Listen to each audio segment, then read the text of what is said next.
이제 오늘은 우리 아름다운 동행 6번째 되겠는데요. 내 마음에 꼭 맞는 사람이라고 하는 제목, 오늘 말씀대로 다윗이 하나님의 마음에 꼭 맞는 사람이라고 표현을 했는데, 아름다운 동행과 어떤 상관관계가 있는지 함께 나누고 가도록 하겠습니다. 여러분, 우리가 사업을 하든 여행을 하든 결혼을 하든 내 마음에 꼭 드는 사람과 함께 하기 마련입니다. 그런데 마음에 든 사람과 함께 했는데 살다 보면 아니다라고 하는 생각을 많이 하게 되어지는 경우도 있습니다. 그런데 말이죠, 오늘 본문에 보니까 하나님께서 이 다윗을 두고 내 마음에 꼭 드는 사람이다 라고 표현을 했어요. 여러분, 사울 대신에 다윗을 두고 내 마음에 꼭 맞는 사람이라고 하셨던 이유가 어디에 있을까요? 여러분 아시다시피 다윗은 문제가 없는 사람이 아니어서 문제도 많았습니다. 그런데 왜 다윗을 두고 내 마음에 꼭 맞는 사람이라, 그래서 그 다윗과 함께, 마음에 맞는 그 다윗과 함께 하셔서 어떻게 보면 복음의 행진, 아름다운 동행을 함께 하셨다라고 볼 수 있어요. 특별히 이사야 선지자를 통해서 이렇게 말씀하는 것을 봅니다.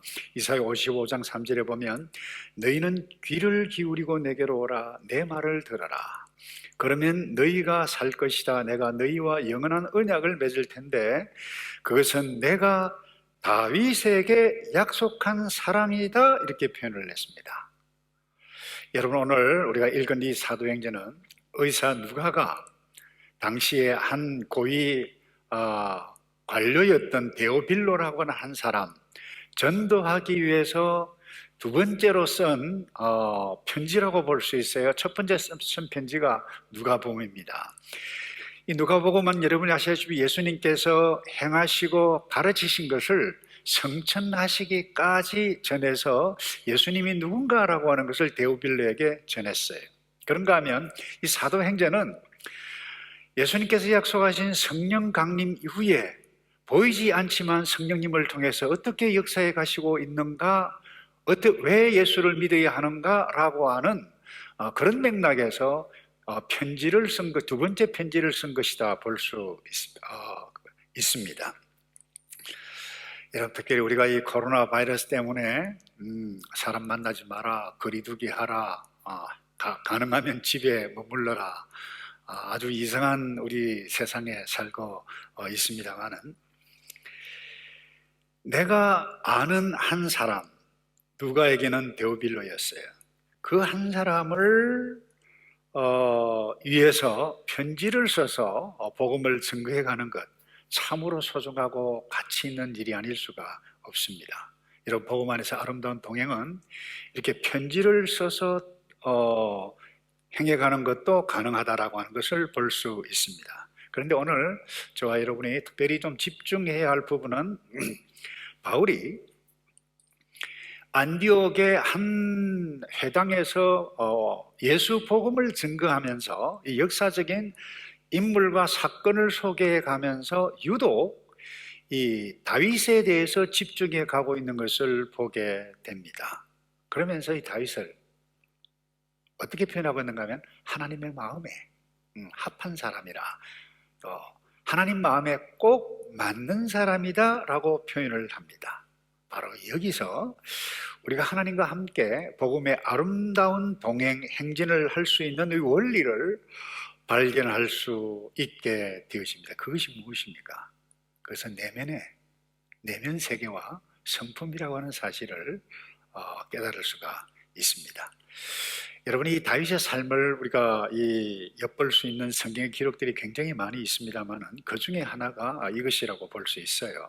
사무엘 선지자가 베들레헴에 사는 이새의 집에 갔습니다. 아들들을 다 불러 모아라고 했는데 그때 사무엘서에 보면 이렇게 16장에 기록하고 있어요. 사무엘이 이새에게 물었습니다. 너 아들이 다 온 것이냐? 이새가 대답했습니다. 막내가 하나 있기는 한데 지금 양들을 돌보고 있습니다. 사무엘이 말했습니다. 그를 불러오너라. 그가 도착할 때까지 식사 자리에 앉지 않겠다 이렇게 이야기를 했어요. 여러분 지금 하나님의 뜻을 따라 사무엘이 사울 대신에 기름 부을 왕을 찾기 위해서 이새의 집에 갔는데 이 막내 이 다윗은 아버지로부터 부름도 잊지 않았어요. 그냥 들판에서 양치는 거 그대로 내버려 두었어요. 왜인가요? 별 볼 일 없는 존재라는 거예요. 하찮은 존재라는 거예요.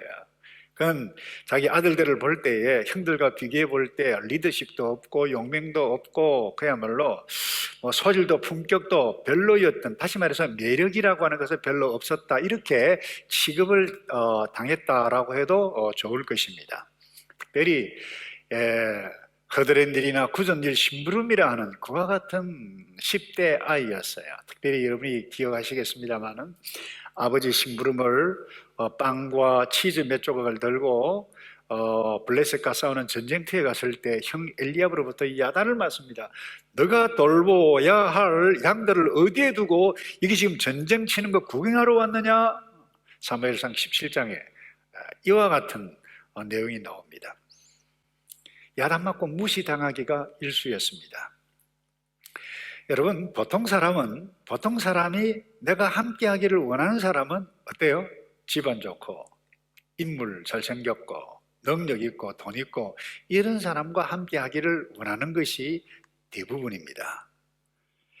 그런데 여러분, 하나님은 꼭 그런 사람들과만 동행하는 것은 아니다라고 하는 것을 우리는 알 수 있어야만 합니다. 하나님은 사람의 내면 세계, 내면의 그 아름다운 성품을 굉장히 중요시 하시는 분입니다. 사무엘상 16장 7절에 이런 말씀이 있습니다. 여호와께서 사무엘에게 말씀하셨습니다. 그 모습이나 키를 보지 말라. 나는 이미 그를 버렸다.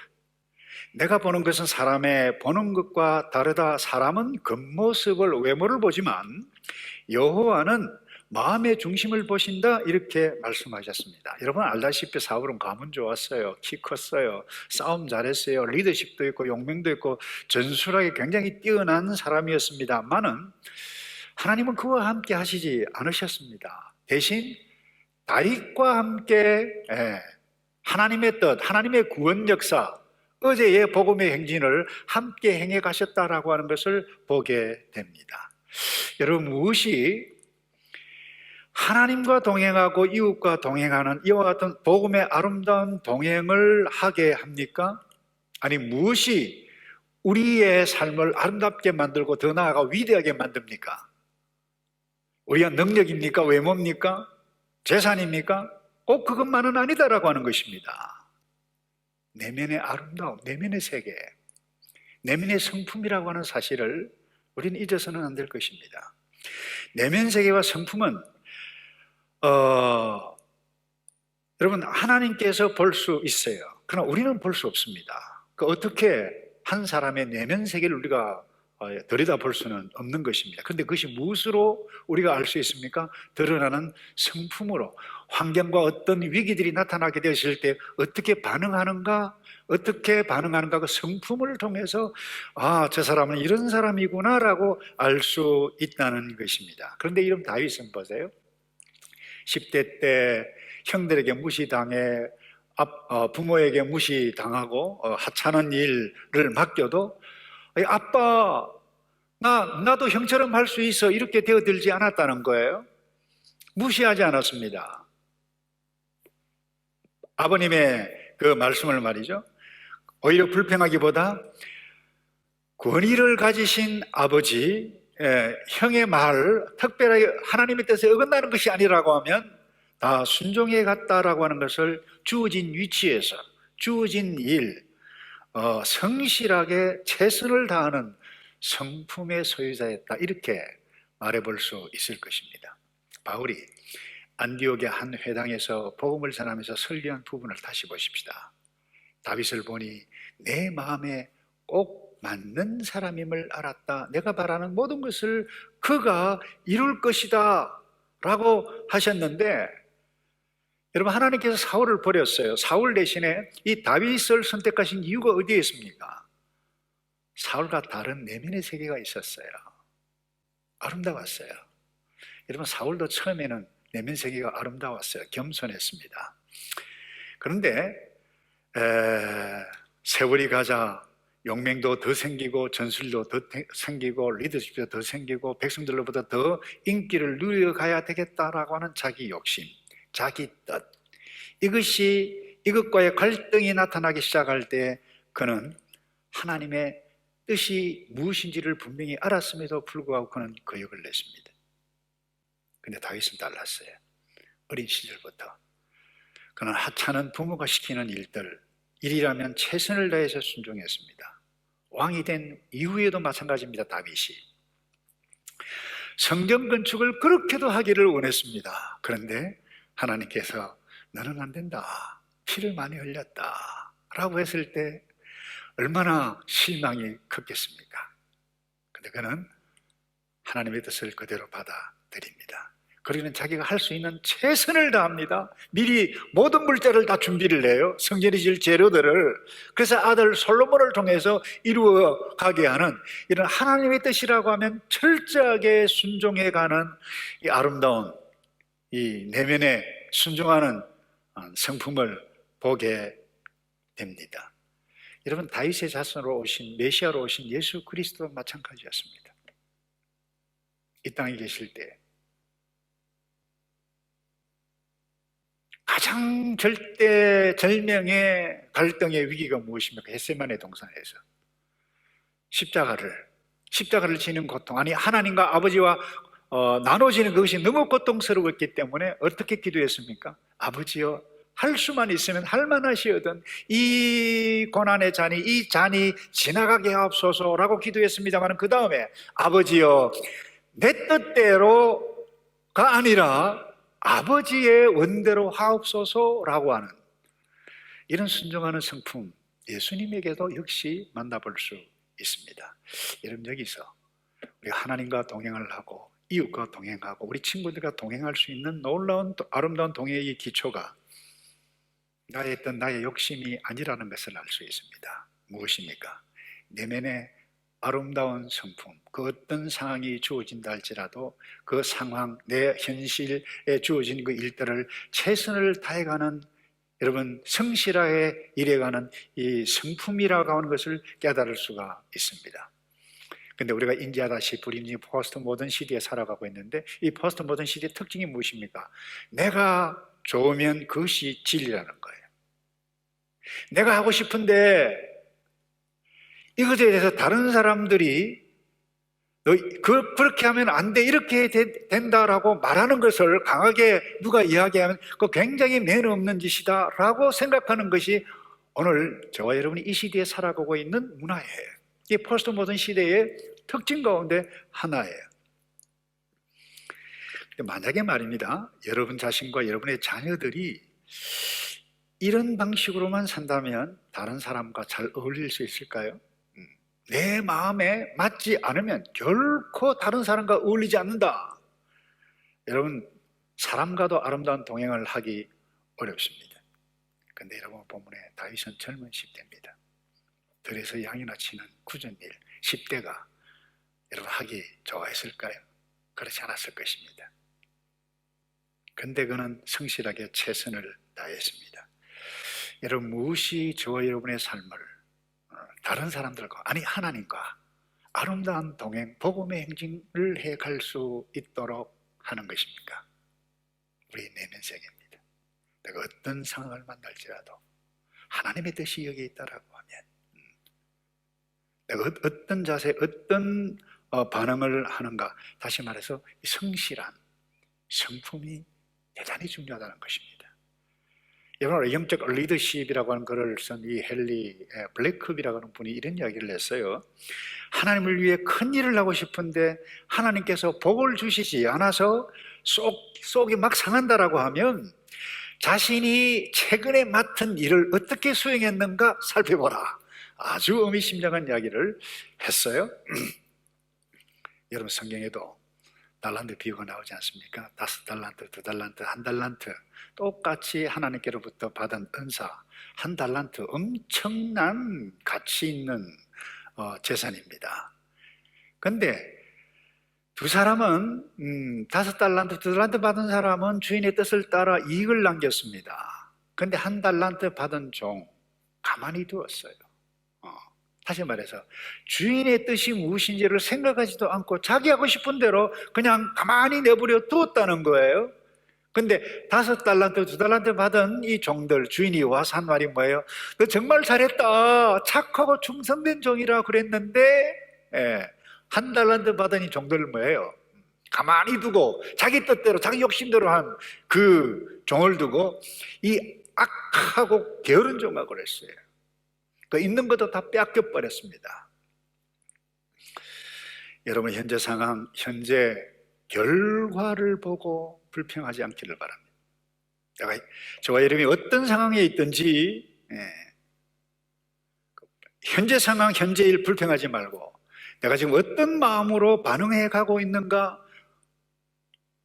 이것을 살펴볼 때 여러분, 하나님 그리고 이웃과, 아니 예수 믿어야 할 사람과 아름다운 동행을 해갈 수 있는 기초가 거기에 있고 아름다운 동행의 길을 열어갈 수 있게 될 것입니다. 근데 문제는 어떤 사람은 그래요. 성품은, 저 사람의 성품은 원래부터 좋다, 그래서 나와는 다르다, 이런 말들을 종종 하는 것을 보게 됩니다만은 틀린 것은 아닙니다. 선천적인 성품이 있어요.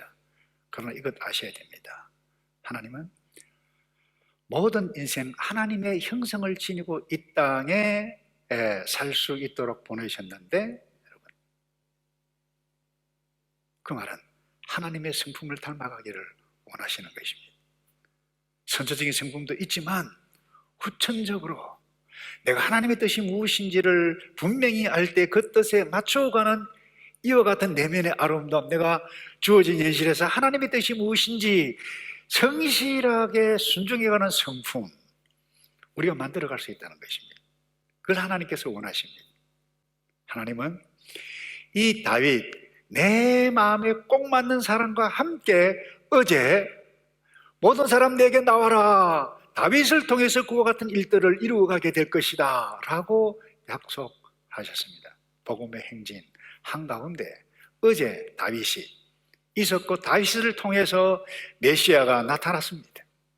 오늘 우리 역시 이 다윗 제2, 제3의 다윗이 되어져 가겠다는 귀한 소망을 품고 아름다운 하나님께서 원하시는 내면의 세계를 갖고 가고 성품을 살펴보고 개발해가는 저와 여러분 되기를 축복합니다. 두 번째요, 이 다윗 죄를 범했을 때 정직했습니다. 여러분, 다윗이 완전해서 하나님의 마음에 합한 자라고 표현했을까요? 그렇지 않습니다. 여러분, 누구든지 사람은 실수합니다. 범죄를 저지를 수도 있다는 것입니다. 연약한 모습으로 추락할 가능성이, 이 타락한 이 우리의 재성뿐만 아니라 타락한 세계 유혹을 딱 받으면 어느 누구든지 무너져 갈 수 있는 가능성이 우리에게 다 있습니다. 여러분, 다윗 좋은 성품으로 주어진 상황에 최선을 다해서 왕까지 되었습니다만은 치명적인 실수들을 하는 것, 우리가 성경을 통해서 보고 있지 않습니까? 그 중에 하나가 충직한 부하 장군 우리아의 아내 밧세바를 범합니다. 불륜을 저지르죠.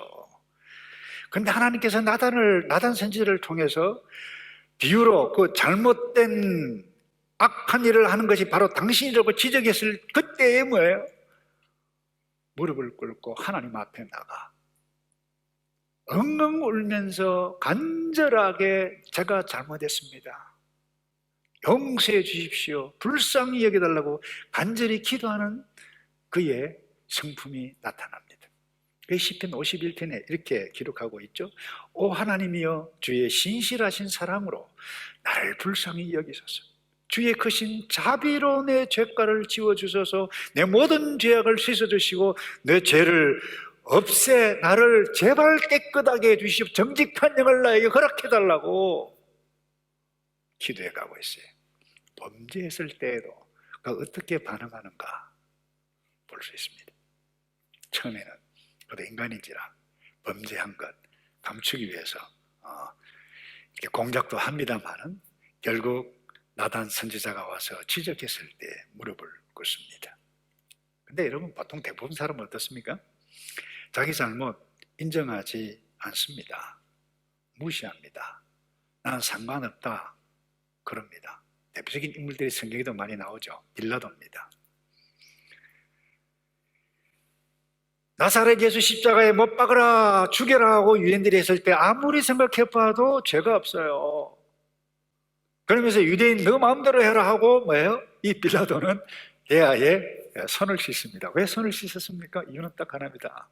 나는 이 재판에 내가 책임지지 않겠다. 나는 나와 상관이 없다. 이런 표현 아닙니까?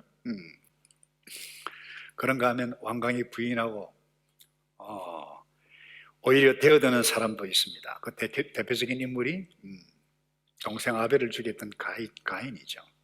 하나님께서 너 아우가 어디 있느냐라고 했을 때 하나님, 내가 내 동생 아우를 지키는 자입니까? 이런 못된 마음, 못된 내면 세계를 지니고 있는 가인을 보게 됩니다. 이 가인의 후예들이 어쩌면 저와 여러분이 아닌가 그렇게 생각해 볼 수 있습니다. 요즘 한국 신문을 보기가 짜증이 나요.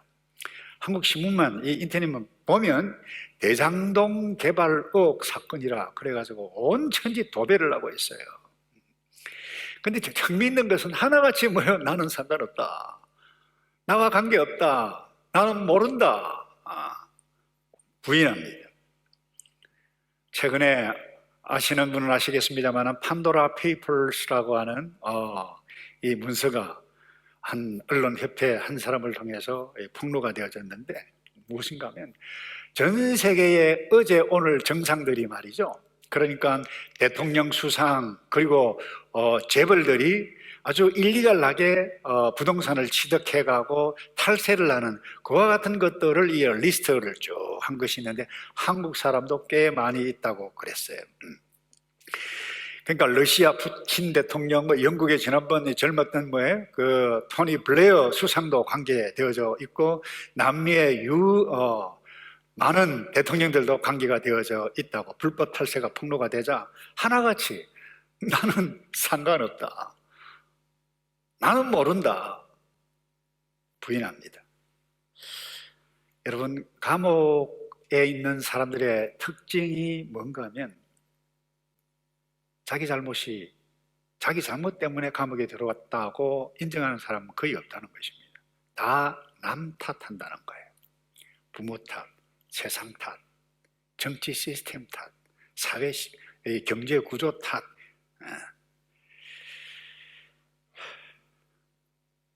여러분, 사형 집행정에서 일어난 일이라고 그래요. 집행관이 마지막 사형수에게 한마디 묻습니다. 마지막으로 혹시 할 말이 있느냐라고 했는데 이 사형수가 마지막으로 그렇게 이야기합니다. 제 엄마를 좀 가까이서 보고 싶습니다. 그래요. 그러니까 이 집행관이 엄마를 불러서 이 사형수에 가까이 가게 합니다. 이 엄마는 이 사형수의 가슴에 머리를 박으면서 흑흑흑 하면서 막 흐느껴 우는데 갑자기 이 사형수가 이 어머니의 귀를 물어뜯었어요. 순식간에 일어나서 깜짝 놀랐어요. 제지를 하고 했는데 그때 이 사형수가 하는 말이 그랬다 그래요. 엄마는 어릴 때 내가 친구 물건 훔쳤을 때도 단 한마디도 하지 않았어요. 내가 소매치기 할 때도 엄마는 단 한마디도 하지 않았다. 결국 엄마 때문에 내가 죽게 되었다는 거예요. 여러분, 교훈적이지 못했던 엄마의 책임 물론 있을 수 있습니다만은 자신의 잘못을 끝까지 뉘우치지 못하는 이 악한 내면을 지닌 여러분, 그 사형수 그 사람이 행복하고 아름다운 동행을 할 수 있었던 사람이라고 볼 수는 없는 것입니다. 여러분, 다윗은 왕이었기 때문에 말 한마디면 상황을 뒤집어 놓을 수도 있습니다. 나단 선지자가 찾아와서 당신이 바로 그 못된 부자다라고 말을 했을 때에 여봐라! 당장 한 칼이 없어버려라 하면 지도새도 모르게 날려버릴 수 있는 권력을 가지고 있었던 왕정시대입니다. 죽이지 않았습니다.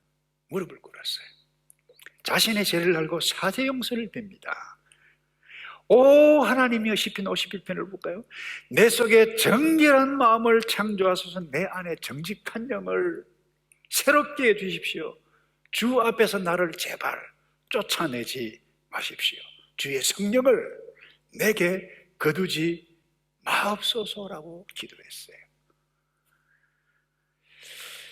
여러분, 하나님은 우리가 그 어떤 연약한 부분, 어떤 범죄를 했다 할지라도 정직하게 회개하는 사람을 맞아주십니다.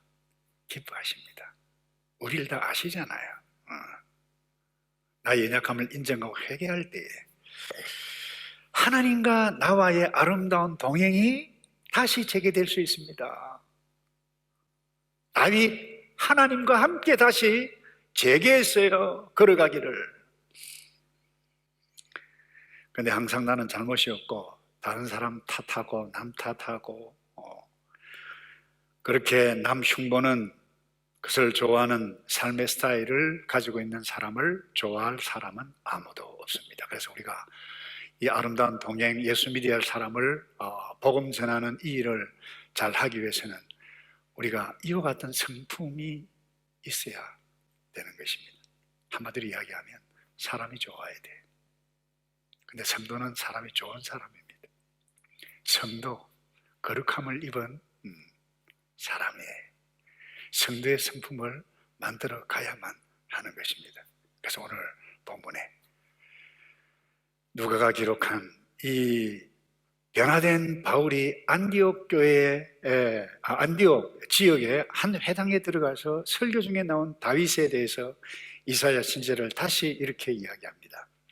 너희는 귀를 기울이고 내게로 오라. 내 말을 들으라. 그러면 너희가 살 것이다. 내가 너희와 영원한 언약을 맺을 텐데 그것은 내가 다윗에게 약속한 사랑이다. 뿐만 아니라 오늘 23절에 본문에 하나님께서는 약속하신 대로 다윗의 자손 가운데 구세주를 이스라엘에게 보내주셨는데 그 사람이 바로 예수입니다. 말씀을 정리합니다. 다윗은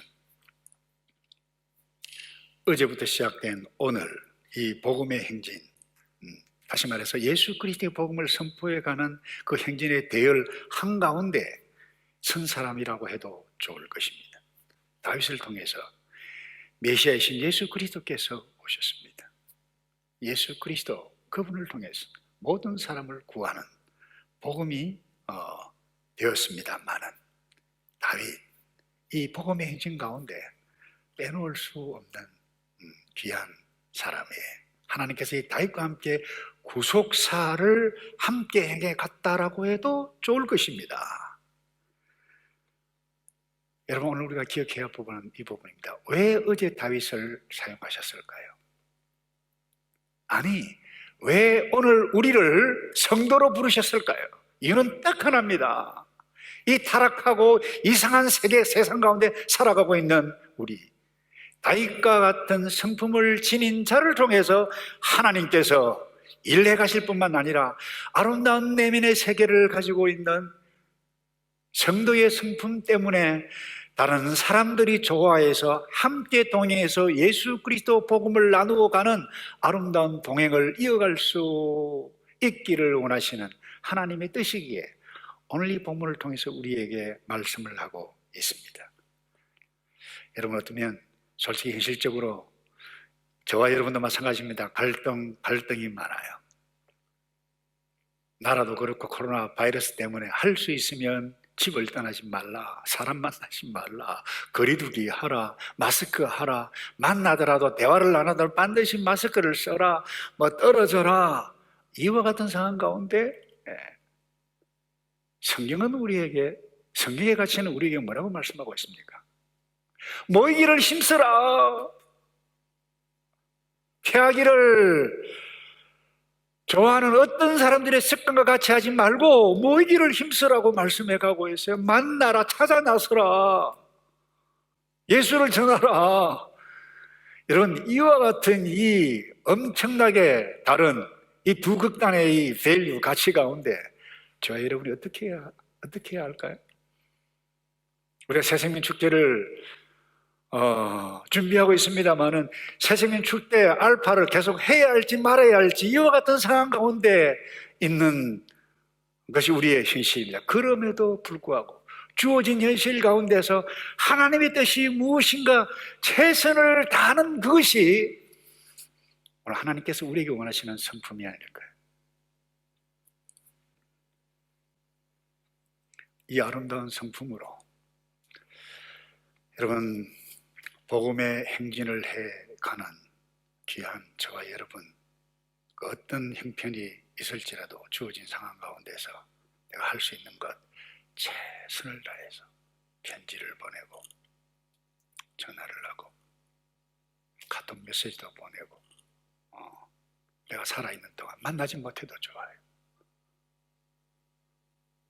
이와 같은 것을 최선을 다해 갈 때 하나님께서 우리를 기뻐하시고 부족하지만 우리를 통해서 하나님의 뜻이 아름다운 예수 그리스도의 복음이 점점 선포되는 것을 기대해가고 나아가는 저와 여러분 되기를 주님의 이름으로 축복합니다. 기도하겠습니다. 아버지, 우리 연약합니다. 힘들고 어려운 상황을 만날 때마다 주께서 나를 향해서 원하시는 것이 무엇인지를 주께 가까이 주님 앞에 나아가 내가 어떤 성품의 소유자인가 바라보며 성령 하나님께서 우리를 변화시켜 주셔서 이 복음의 행진에 아름다운 동행을 해갈 수 있는 기초를 마련해가는 우리 모두이도록 복을 내려 주시옵소서. 예수 그리스도의 이름으로 기도하옵나이다. 아멘.